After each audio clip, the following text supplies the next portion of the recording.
Okay, student, then today we are going to start the equation of motion. Okay, so there are three equation of motion.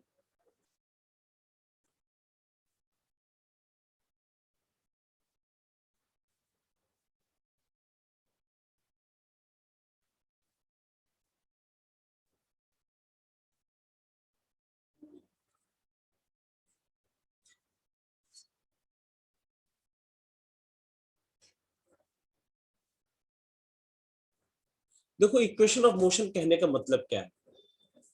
हम लोग किसी भी body को motion को, किसी भी कोई बॉडी अगर मूव कर रही है तो उसके मोशन को कुछ फैक्टर्स के आधार पे समझाते हैं, जैसे velocity, initial velocity, acceleration, time, displacement. इन सब क्वांटिटी के हेल्प से हम किसी भी बॉडी के मोशन को डिस्क्राइब करते हैं।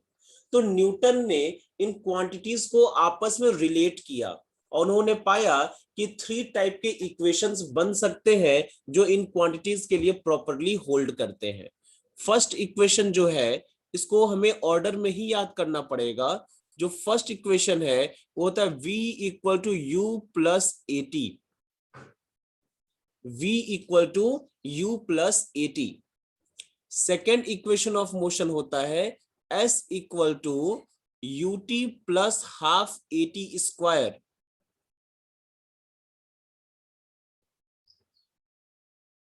And the third equation of motion is v square equal to u square plus 2as।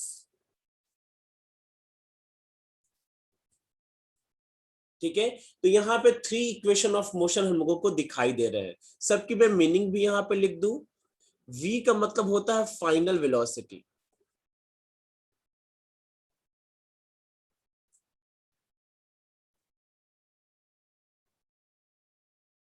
u का मतलब होता है इनिशियल वेलोसिटी,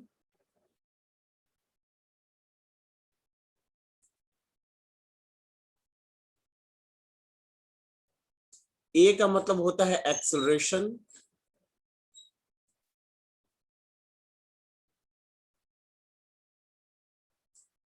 t का मतलब तो टाइम है, आप जानते ही हैं, और s का मतलब होता है डिस्प्लेसमेंट।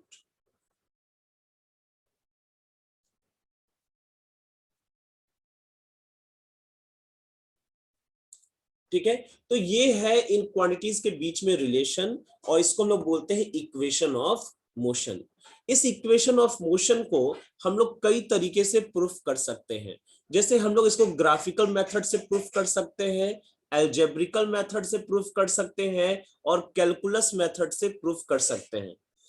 हम लोग क्लास 9th में ग्राफिकल मेथड पढ़ेंगे, हम लोग एल्जेब्रिकल मेथड पढ़ेंगे, और जो कैलकुलस मेथड है ये हम लोग क्लास 11th में पढ़ेंगे। ठीक है, सेम इक्वेशन ऑफ मोशन को प्रूफ करने का तरीका। ठीक है, तो इन इक्वेशन ऑफ मोशन को सबसे पहले चलिए हम लोग ग्राफिकल मेथड से प्रूफ किया जाए। ग्राफिकल मेथड से प्रूफ करने का मतलब है कि हम लोग एक ग्राफ लेंगे और उसके हेल्प से हम लोग इन क्वांटिटीज को प्रूफ करने की कोशिश करेंगे। ठीक है, चलिए नेक्स्ट पेज पर आते हैं।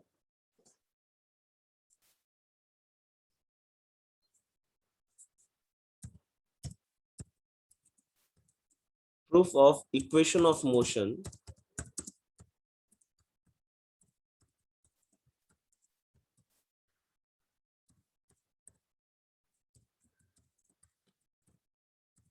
by graphical method। ठीक है, चलिए प्रूफ किया जाए।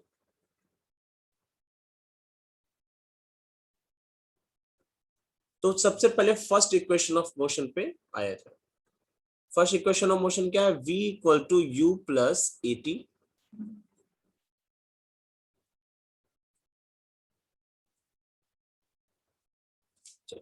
यहाँ पे वेलोसिटी है, एक्सेलरेशन है, तो एक ग्राफ बना लेते हैं, वेलोसिटी टाइम ग्राफ। इसका ग्राफ क्या नाम रहेगा, वेलोसिटी टाइम ग्राफ।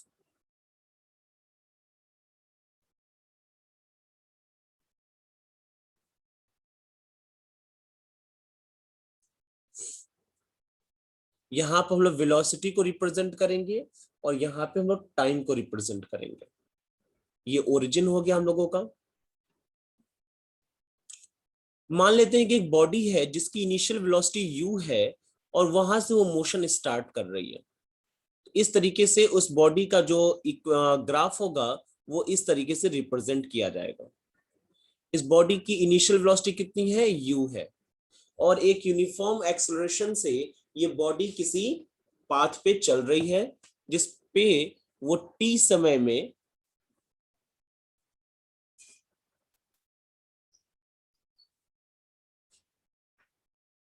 ये जो मैं येलो कलर की लाइन ड्रॉ किया हूं ना, इसको आप डॉटेड लाइन समझिए।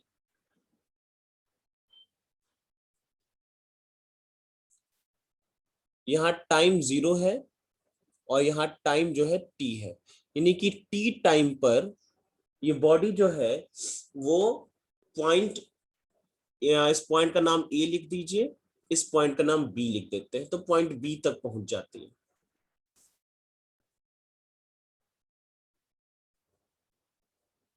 और यहां पर इसकी वेलोसिटी को हम लोग v से रिप्रेजेंट करेंगे। फाइनल वेलोसिटी रहेगा ना, तो लोग v से रिप्रेजेंट करेंगे।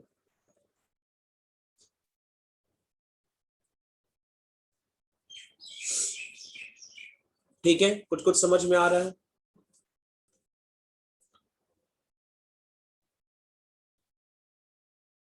अब देखो हमें करना क्या है, हम लोग इस इक्वेशन को ध्यान से देखें तो यहाँ पर एक्सेलरेशन की बात आ रही है, ये एक्सेलरेशन की बात आ रही है। तो क्या हम लोग वेलोसिटी टाइम ग्राफ से एक्सेलरेशन निकाल ले तो कुछ काम बन सकता है? ठीक है, तो हम लोग यही किया जाए, हम लोग वेलोसिटी टाइम ग्राफ से एक्सेलरेशन निकालने की कोशिश की जाए। तो किसी भी वेलोसिटी टाइम ग्राफ से एक्सेलरेशन कैसे निकालते हैं?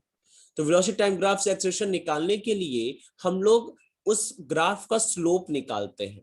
स्लोप के लिए हम कोई भी दो पॉइंट लेते हैं और उस पॉइंट से राइट एंगल ट्रायंगल बना करके परपेंडिकुलर अपॉन बेस निकालते हैं, तो हमें स्लोप मिल जाता है। तो हम ऐसे ही दो पॉइंट ए और बी ले लिया, अब इसके हेल्प से एक राइट एंगल ट्रायंगल बना दें। ठीक है, इसके हेल्प से हमने देखिए यहाँ पे राइट एंगल ट्रायंगल बना दिया, इस पॉइंट का नाम सी लिख दिया और ये राइट एंगल ट्रायंगल बन गया। तब जो स्लोप होगा ग्राफ का वो क्या होगा, slope equal to BC upon AC, यही होगा ना स्लोप, BC अपॉन AC। ठीक है, BC की वैल्यू कितनी होगी, V माइनस U, और AC की वैल्यू कितनी होगी, देखिए 0 है, ये T है, ये टोटल T होगा।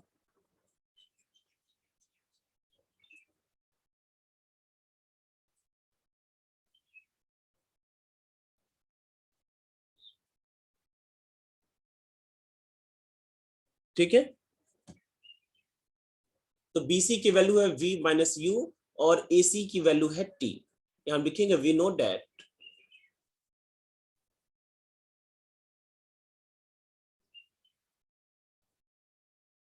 क्या जानते हैं हम लोग, acceleration can be calculated by the slope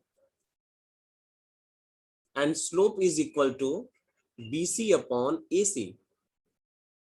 This implies that acceleration A is equal to value of BC is V minus U and the value of AC is T.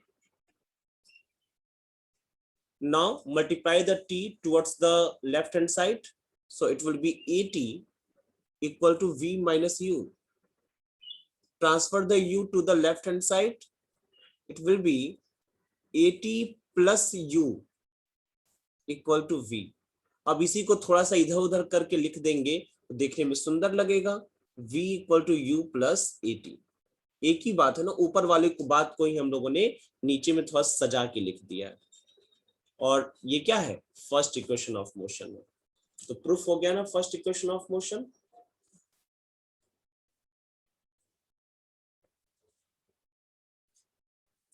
Now let's start to prove the second equation of motion. What is second equation of motion? S equal to ut plus half at square. देखो सारे equation को proof करने में छोटी छोटी बात पकड़नी है तुम्हें, ठीक है, तो फिर तुमको याद रहेगा कि कैसे प्रूफ किया जाए। जैसे पुराने वाले इक्वेशन, मतलब लास्ट वाले में, फर्स्ट वाले में हम लोगों ने देखा कि एक्सेलरेशन था बीच में, तो हम लोगों ने एक्सेलरेशन से दिमाग लगाया कि एक्सेलरेशन कैलकुलेट किया जाए और कैलकुलेशन हो गया। यहां पर अगर ध्यान से देखें तो हमें डिस्प्लेसमेंट दिखाई दे रहा है, ठीक है।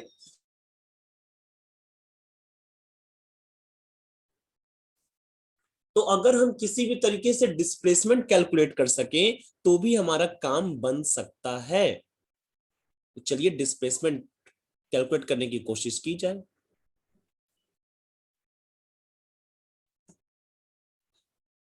क्या जानते हैं आप? लिखेंगे वी नो डेट, जाने या ना जाने, लेकिन वी नो डेट लिखना पड़ता है हमेशा।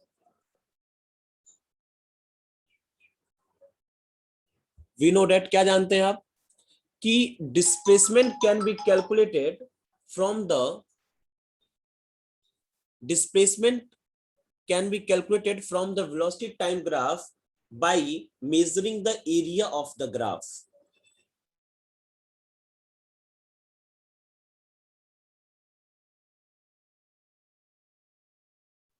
तो अगर हम लोग चलिए डिस्प्लेसमेंट कैलकुलेट कर ले इस हिसाब से, तो कैसे डिस्प्लेसमेंट कैलकुलेट होता है? S equal to area of,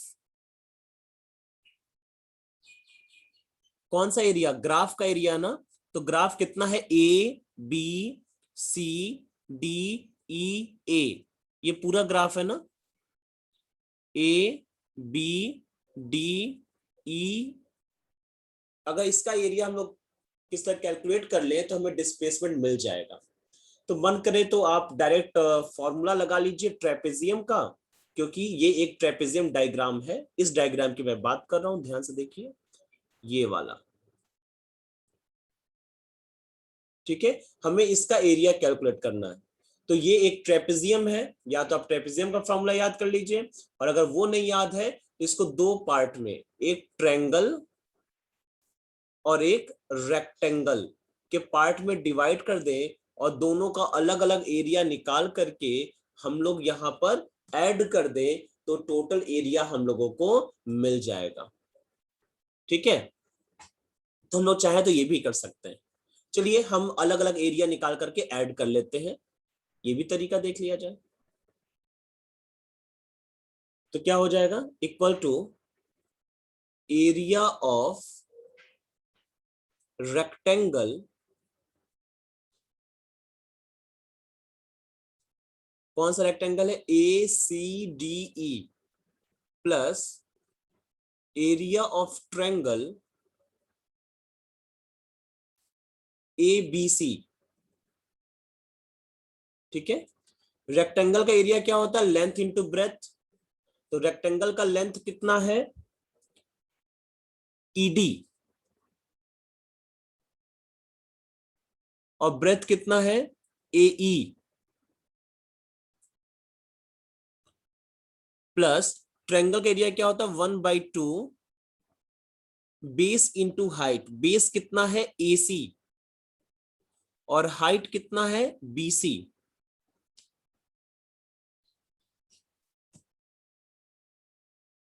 देखिए ए की वैल्यू ये होगी यू, ठीक है। अब पुट किया जाए, ईडी की जगह पर टी पुट कर देते हैं, और ए की जगह पे यू, प्लस हाफ एसी की जगह पर टी, और बीसी की जगह पर v माइनस यू। क्या लिख सकते हैं हम लोग? यू टी प्लस हाफ, यहां पर t है, और यहां देखिए क्या ऊपर के इक्वेशन में, मतलब इस इक्वेशन में हमें v की जरूरत है? नहीं है। तो हम लोग यहां से v को एलिमिनेट कर दें। कैसे एलिमिनेट कर सकते हैं? तो अगर हम लोग फर्स्ट इक्वेशन ऑफ मोशन की मदद ले लें तो हम लोग इसको एलिमिनेट कर सकते हैं।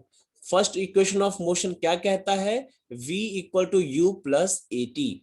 तो अगर हम v की जगह पे u plus a t put कर दें तो वो एलिमिनेट हो जाएगा। तो v की जगह पे क्या पुट कर दें? u प्लस ए टी, और माइनस यू तो पहले से है तो उसको भी लिख दिया जाए। अब इस u से ये u कैंसिल आउट हो जाएगा क्योंकि एक प्लस में है और एक माइनस में है।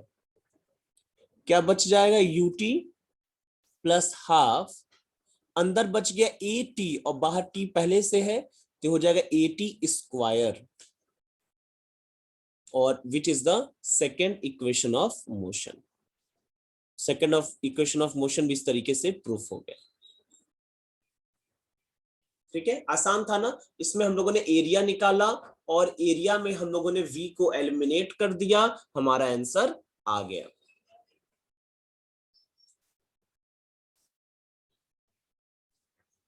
Now let's prove the third equation of motion. Third is v square equal to u square plus 2as। इसको प्रूफ करने के लिए भी ना हम लोग जो सेकेंड इक्वेशन ऑफ मोशन जो तरीका अपनाए हैं उसी तरीके से काम बन जाएगा।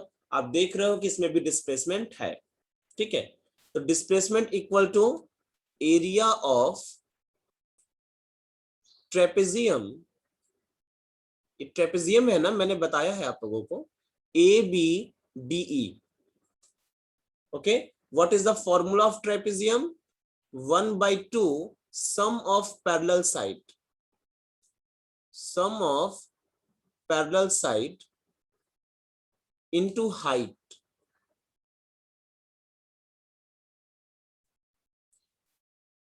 okay, so 1/2, which one is the parallel side?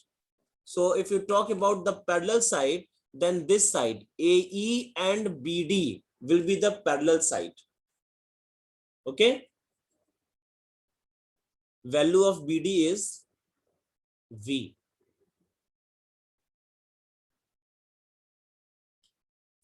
ठीक है,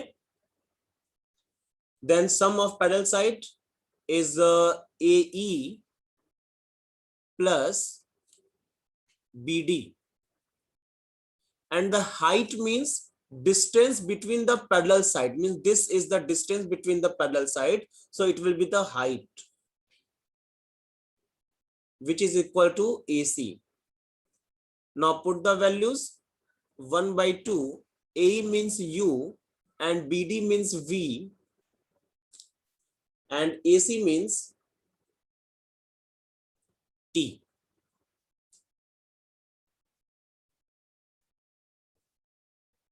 now again think, क्या हम लोगों को इस इक्वेशन में टाइम चाहिए? नहीं चाहिए टाइम, तो हम लोग इस टाइम को एलिमिनेट कर दें। कैसे एलिमिनेट करेंगे हम लोग? तो फर्स्ट इक्वेशन ऑफ मोशन की मदद लेंगे। फर्स्ट इक्वेशन ऑफ मोशन क्या कहता है, v equal to u plus AT, then v minus u equal to AT, it means v minus u upon A equal to T, right? So this value we can put on the place of T to eliminate it. Use it, 1/2, this U plus V can also be written as V plus U, and on the place of T we can write V minus U upon A। now you are very know about the formula, A plus B, A minus B means A square minus V square, so you can write V square minus U square। okay, now transfer the 2A to the left hand side, it will be 2AS equal to V square minus U square। transfer the U square to the left hand side, so it will be 2AS plus U square equal to V square, and now we can write our formula, V square is equal to U square plus 2AS। ठीक है, ऊपर वाले को थोड़ा सा left hand को right hand में, right hand को लेफ्ट हैंड में लिख दिया तो हमारा फॉर्मूला मिल गया।